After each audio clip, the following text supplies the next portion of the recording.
ಸಚಿವ ಸಂಪುಟ ಪುನರ್ರಚನೆಗೆ count down ಶುರುವಾಗಿದೆ. ಸಂಪುಟ ಸೇರಬೇಕು ಅಂತ ಆಕಾಂಕ್ಷಿಗಳು ಸಾಕಷ್ಟು ಸರ್ಕಸ್ ಮಾಡ್ತಾ ಇದ್ದಾರೆ. ಲಿಂಗಾಯತ ಶಾಸಕರು ಸಂಪುಟ ಸೇರಬೇಕು ಅಂತ ತೀವ್ರ ಲಾಬಿ ನಡೆಸಿದ್ದಾರೆ.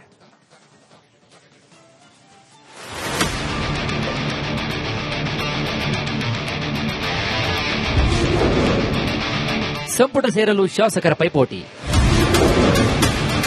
ಎಷ್ಟು ಲಿಂಗಾಯತರಿಗೆ ಸಿಗುತ್ತೆ ಮಂತ್ರಿಗಿರಿ? ಸಿಎಂ ಡಿಕೆ ಶಿವಕುಮಾರ್ ನೇತೃತ್ವದ ಸರ್ಕಾರ ರಚನೆಯಾಗಿ 1 ತಿಂಗಳು ಕಳೆಯುತ್ತಿದೆ. ಪರಿಷತ್ ಚುನಾವಣೆ ಬಳಿಕವೇ ಸಂಪುಟ ಪುನರ್ರಚನೆ ಆಗುತ್ತೆ ಎಂಬ ನಿರೀಕ್ಷೆಗಳಿತ್ತು. ರಾಹುಲ್ ಗಾಂಧಿ ವಿದೇಶ ಪ್ರವಾಸದಲ್ಲಿರುವ ಕಾರಣ ಸಂಪುಟ ರಚನೆ ನೆನೆಗುದಿಗೆ ಬಿದ್ದಿದೆ. ಸಂಪುಟ ಸೇರಲು ಶಾಸಕರು ತೀವ್ರ ಪೈಪೋಟಿನ ನಡೆಸ್ತಾ ಇದ್ದಾರೆ. ಲಿಂಗಾಯತ ಸಮುದಾಯದ 36 ಶಾಸಕರು ಸಂಪುಟವನ್ನು ಸೇರಲು ನಾ ಮುಂದು ತಾ ಮುಂದು ಅಂತ ಹಿರಿಯ ಶಾಸಕರು ಪ್ರಯತ್ನವನ್ನು ನಡೆಸಿದ್ದಾರೆ. ಈಗಾಗಲೇ ಲಿಂಗಾಯತರಿಗೆ 3 ಸಚಿವ ಸ್ಥಾನವನ್ನು ನೀಡಲಾಗಿದೆ. ಹೀಗಾಗಿ ಇನ್ನೆಷ್ಟು ಸಚಿವ ಸ್ಥಾನಗಳು ಲಿಂಗಾಯತರಿಗೆ ಸಿಗುತ್ತೆ ಅನ್ನೋ ಪ್ರಶ್ನೆ ಕೂಡ ಇದ್ದಿರುವಂತದ್ದು. ಸರ್ಕಾರ ಮತ್ತು ಸಚಿವ ಸಂಪುಟವನ್ನು ಕೂಡ ಇವತ್ತು ರಚನೆ ಮಾಡಬೇಕು ಅಂತೇಳಿ ನಾನು ಕೂಡ ಒಂದು ಪ್ರಬಲ ಆಕಾಂಕ್ಷಿ ಇದೀನಿ ಎನ್ನುವುದು ನಮ್ಮ ನಾಯಕರಿಗೆ ವಿನಂತಿಯನ್ನು ಮಾಡಿಕೊಂಡು ಮನವಿಯನ್ನು ಮಾಡಿಕೊಂಡು ಈ ಬಾರಿ ವಿಶ್ವಾಸ ಇದೆ ಸಚಿವ ಸಂಪುಟದಲ್ಲಿ ಅವಕಾಶವನ್ನು ಕೊಡ್ತಾರೆ. ಸಿದ್ದರಾಮಯ್ಯ ಸಂಪುಟದಲ್ಲಿ 7 ಲಿಂಗಾಯತರಿಗೆ ಸಚಿವ ಸ್ಥಾನವನ್ನು ನೀಡಲಾಗಿತ್ತು. ಈ ಬಾರಿ 7 ಅಥವಾ ಅದಕ್ಕಿಂತ ಹೆಚ್ಚು ಸಚಿವ ಸ್ಥಾನಮಾನ ಸಿಗಬಹುದು ಅನ್ನೋ ಚರ್ಚೆಗಳು ಕೂಡ ನಡೆದಿವೆ. ಒಳಜಾತಿಗಳ ನಡುವೆ ತೀವ್ರ ಪೈಪೋಟಿ ಕೂಡ ನಡೀತಾ ಇದೆ.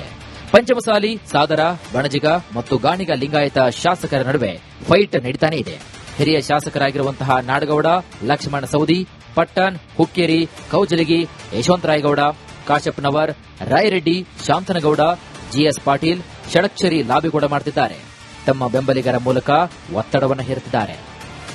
ಈಗ ನಾನು ನಾಡಗೌಡ, ನಜೀರು, ನಮ್ಮ ರಾಜಾಮರೇಶ್ ನಾಯ್ಕು, ಜಾರ್ಜು ನಾವೆಲ್ಲ ಫಸ್ಟ್ ಟೈಮರ್ಸ್ ಬಂಗಾರಪ್ಪ ಗೌರ್ಮೆಂಟ್ ಅಲ್ಲಿ ಮಂತ್ರಿ ಅದ. ಫಸ್ಟ್ ಟೈಮ್ ಅಲ್ಲಿ ನಾವೆಲ್ಲ ನಾನು, ಜಾರ್ಜು, ನಜೀರು, ಅಪ್ಪಾಜಿ ನಾಡಗೌಡ, ರಾಜಾಮರೇಶ್ ನಾಯ್ಕು, ಎಸ್ ರಮೇಶ, ಉಸ್ತಾದು ನಾವೆಲ್ಲ ಫಸ್ಟ್ ಟೈಮ್ ಅಲ್ಲಿ ನಾವೆಲ್ಲ ಮಂತ್ರಿ ಆದರು. ಈಗ ಸಂದರ್ಭ ಇಲ್ಲ. ಆಗ ನಾನು ಎಷ್ಟೋ ಸತಿ ಹೇಳ್ತಾ ಇದ್ದೀನಿ, ಹೊಸಬ್ರಿಗೆ ಅವಕಾಶ ಕೊಡಬೇಕು, ನ್ಯೂ ಫೇಸಸ್ ಬರಬೇಕು ಅನ್ನೋದು ಕೂಡ ನಮಗೂ ಕೂಡ ಇದೆ. ಹೊಸ ಪ್ಲೇಟ್ ಡೆಲ್ಲಿಯವರು ಕೂಡ ಅದನ್ನು ಆಲೋಚನೆ ಮಾಡ್ತಾ ಇದ್ದಾರೆ. ಒಂದು ಕಡೆ ಸಂಪುಟ ಸೇರಲು ಹಿರಿಯ ಶಾಸಕರು ಪ್ರಯತ್ನವನ್ನು ನಡೆದರೆ, ಇನ್ನೊಂದು ಕಡೆಗೆ ಮಾಜಿ ಸಚಿವರು ಸೈಲೆಂಟ್ ಆಗಿ ಕುಳಿತಿಲ್ಲ.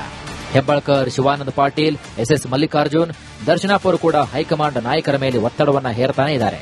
ಇವರ ಜೊತೆಗೆ ಮೊದಲ ಬಾರಿ ಗೆದ್ದ ಹಲವು ಲಿಂಗಾಯತ ಶಾಸಕರು ಕೂಡ ಪ್ರಯತ್ನವನ್ನು ನಡೆಸಿದ್ದಾರೆ. ಸಚಿವ ಸಂಪುಟದಲ್ಲಿ ಯಾರಿಗೆ ಅವಕಾಶ ಸಿಗುತ್ತೋ ಅನ್ನೋ ಪ್ರಶ್ನೆಗಳಿವೆ. ಅಂತಿಮವಾಗಿ ಹೈಕಮಾಂಡ್ ತೆಗೆದುಕೊಳ್ಳುವ ನಿರ್ಧಾರಕ್ಕೆ ಎಲ್ಲರೂ ಕೂಡ ಬದ್ಧರಾಗಿರಬೇಕಾಗಿದೆ.